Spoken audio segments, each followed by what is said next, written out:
Right, coming up in this week's video. I'm good on the chat show. So it's for a box profile. Who invented that? I don't know, mate. Catchment tray, wheat vent wants to go and discharge it to go in, and then they've stepped it all the way up using the truss. From say, look, that's 10 mil, 20 mil, 30 mil. Yeah, so that would work on a box section. Yeah, because if you think that profile will be over there, like he says. Yeah. That'd be in line with the corner of your building. Yeah, and then And you hence put the line. String the line on it, Yeah. and then swing it out 10 mil. Yeah. But that's all right if you're, unless you're pulling in. If you want a front and back side, can you do one? So, Wow, actually, mean? it's a good point, Pepe. well, that's why I said. I mean, who invented that? I don't know, mate. Just, I don't know. Should we go down and have a little look at the lead trays? Cavity trays this week. Let's get into it. We've got the actual truss of the building that is going to be attached or abutted to this plot we're working on. So the abutment in this particular case is a garage. So I'm going to take you through where to position your starter tray, what you should be doing, and the position of the heel of the tray from the finished roof line or your dummy truss, whichever one you happen to have on site at the time of build. That is the actual garage truss. So we have a garage slightly stepped back attached to this plot, and then we are doing leadless cavity trays stepped all the way up there. So the rules of the game. So what you need to do first and foremost is have a starter tray in position. So this is a catchment tray or a starter tray. So you've got a stop end on both ends.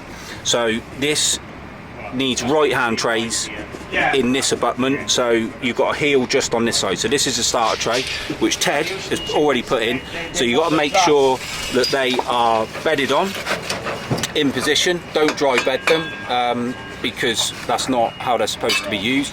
So you need to bed them on, and then you can get the lead underneath them, and then you need to put a weep hole in this position here. So that's 210. So then what you do is you need to measure off of the end of the truss or the front of the pier Where's that pencil? to find out where the fascia and soffit is going to land and the guttering. Catchment tray, wheat vent wants to go and discharge into the guttering. Can't always get it perfect because you also need to maintain a certain distance from here to here. So that's step one. Step two is positioning the catchment trays going up the abutment. So right, the catchment tray is now in position. So NHBC guidelines state that the minimum distance from the heel of the tray, that's the heel, to the finished roof line is a minimum of 65 mil. That's to the finish. So you got felt, you got batten, you got tile. So you need to take into account the depth of the tile, the thickness of the tile. So we typically measure 150 from the finished truss to the heel of the tray, and that gives you enough tolerance once the tile's on, the felt, the batten, the tile's on, and you've got plenty of room to flash your lead down, giving you about 75 mil upstand. Like I said, the minimum is 65. Do not rely on the angles of these because they won't work. If you start thinking you can go to the pitch of these, you're wrong. They won't work and you'll be out. And you'll notice as you go up the truss, it will drift. So as you can see, Ted is putting in cut bricks. So although it's a cut brick, it will be covered by the tray above. So when Ted puts his next tray in, he will cover that brick, and when the lead goes on, it will all be covered up.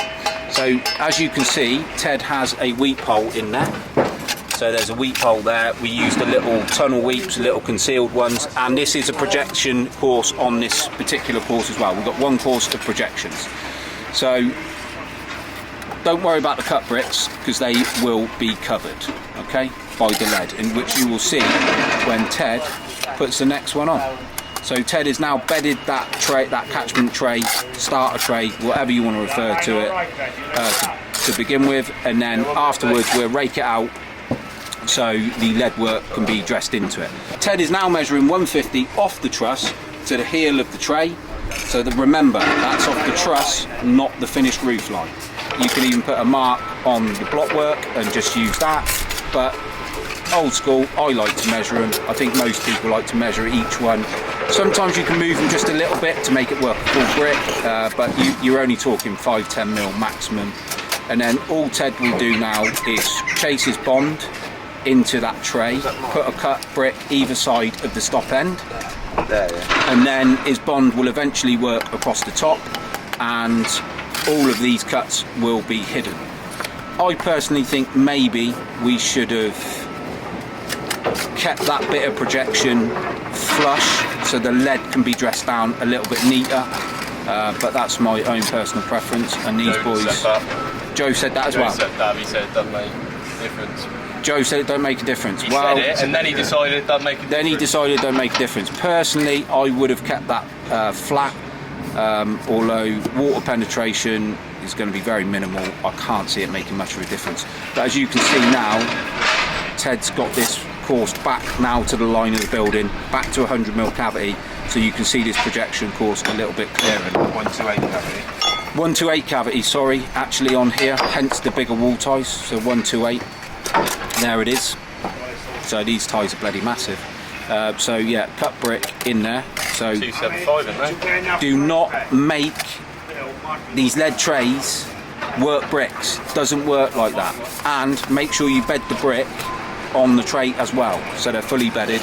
And then, as you can just see, Ted will rake out this mortar joint in here for the lead to go in. About 20mm, something like that, 20-25mm. So Ted's thinking about his bond now. So that's exactly what I would have done, Ted, is I would have chased that bond from this end, go half bond with your brick below, chase it in, and then I would have the cut stuck against the heel of that tray, and so on and so forth, and then you're away.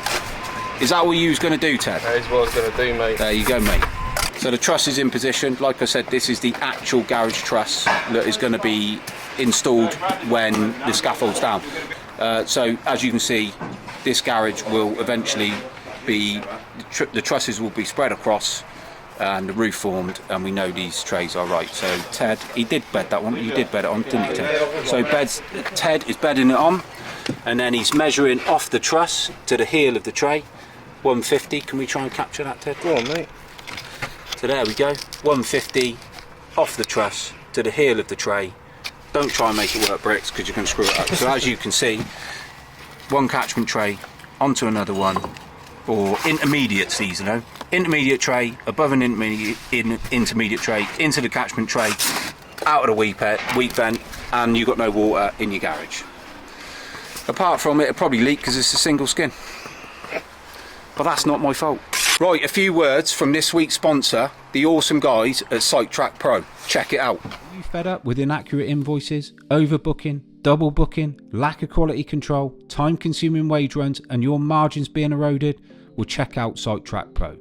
We have been using SiteTrackPro since January 2023, and we haven't looked back since. Complete construction site wage management software designed and developed by a subcontractor for subcontractors. Broken into two components, you have the desktop version, which is used by the office staff, and you have the mobile app, which is completely free to download and used by all the operatives on site. Via the desktop version, quickly and easily set up a new job. Simply import all the relevant plots, stages, values, appoint your supervisors, and publish the site so it is available via the mobile app to all the operatives on site. Once each job has been published, stages can be claimed via the mobile app by the operatives on site. Part booking and value splits are also available. Not only can SiteTrackPro handle stage claims, it also has a variation feature. Simply request a variation via the mobile app, which can then be approved by a member of the senior management team, such as contracts managers, supervisors, black hats, etc. The mobile app also has an approve or decline function with the ability to add single or multiple images and withhold the entire or varying amounts of money depending on any issues identified. The worker who claimed the stages is automatically notified of an approval or a decline in real time, so they have the time to rectify any potential issues to avoid a delay in payment and drive up the quality you deliver to your customers. So if you want to improve on the quality you deliver, the margins you make, and your efficiency of your office staff, get yourself over to SiteTrackPro.co.uk and book yourself a free demo. So that, ladies and gentlemen, is how the trays work. So I'll come back later Come on. back in a few weeks and see if the trays are in the right place. Yeah, they will be in the right place. So that tray just sits on there, like so, and so on and so forth, and then they step all the way up the truss line, like so, until you get to the top. And then this top one will actually have a corner piece on, because it's the corner of the building, ironically. So as you can see here, it forms the corner of the building. So there's a special corner piece for actual corners like this. So what I'll do is I'll come back later on and get some footage of the finished trays.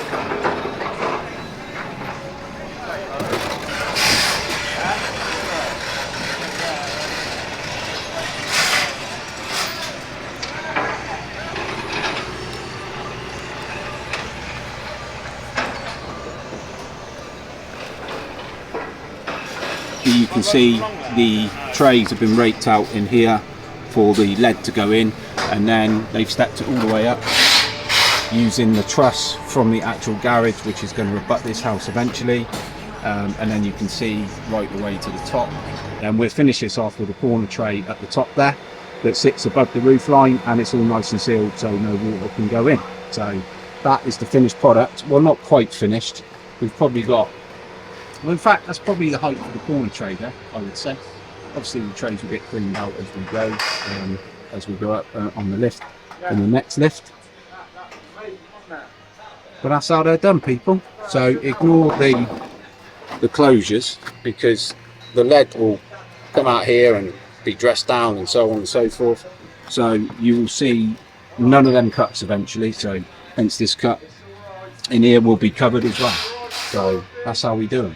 So if you want your own comprehensive guide on installing step cavity trays, check out the link in the description, take you over to my Shopify account where you can get yourself a little guide, download, print it off and take a look. So hope you find it useful. I'll see you next week. Peace.